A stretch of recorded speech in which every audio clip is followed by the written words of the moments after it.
الرحمن الرحیم یوصیکم اللہ حکم کئی تاسو اللہ فی اولادکم پبارد اولاد ستاسو کی للذکر د پاره د نارینا مثل حظ الانثیین فمثل د دوو زنانو دا فإن كنا کچرتوی نساء خزی فوق اثنتین د پاس دوو فلهن الثلث نو دی لرا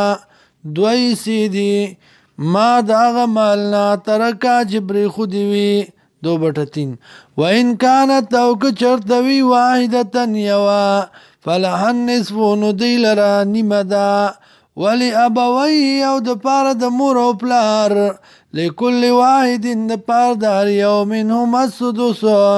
د دین شپگم دا مما داغ مالنا ترکا جبری خودیوی ان کان له ولد کچرتوی دلر اولاد فإن لم يكن له ولد کچرت نوی دلر اولاد ووارثه او میراث وړي ددنا ابواه مور او پلار دد فلأم الثلث نو مور د پاره درېمه ده فإن کان له کچرتوی دلر اخوت رونه فلأم السدس نو مور د پاره شپږمه ده من بعد وصیت پس د وصیتنا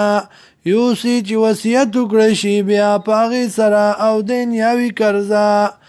آباؤکم پلاران ستاسو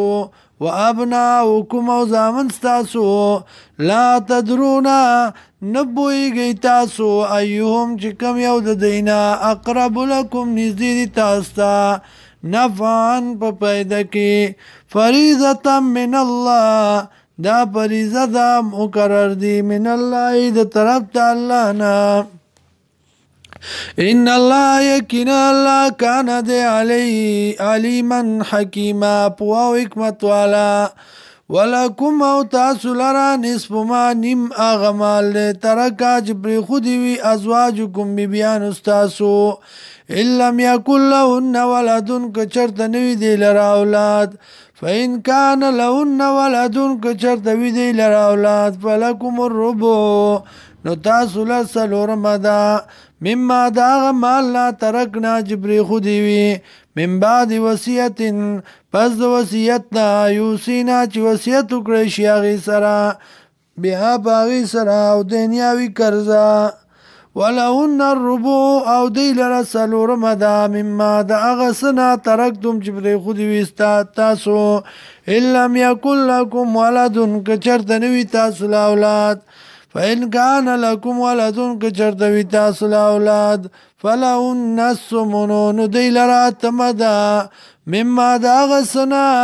ترکتم چې پرېښودي تاسو من بعد وصیت پس د وصیتنا توصونا چې وصیت کوئ تاسو بیا په هغې سره او دینیاوي قرضه وإن كان رجل او که چېرته وي سړی یورثو چې میراث وړلی شي د ده نه کلالتن کلاله او امراتون یاوی خزا ولو اخون او دلروی رور او اختون یاوی خور فلکل واحد نو د پاره دار یو منهم السدس د دین شپږمه ده فإن كانوا کچرتوی اکثر من ذلك زیاد د دینا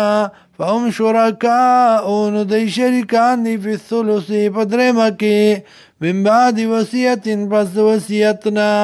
یو ساعت چې وصیت وکړی شي بیا په دې سره او دنیاوي قرضه غیر مضار مشئ تاسو ضرر ورکوونکي وصیتا من الله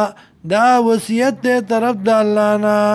والله علیم حلیم الله دې پوه او صبرناک بردبار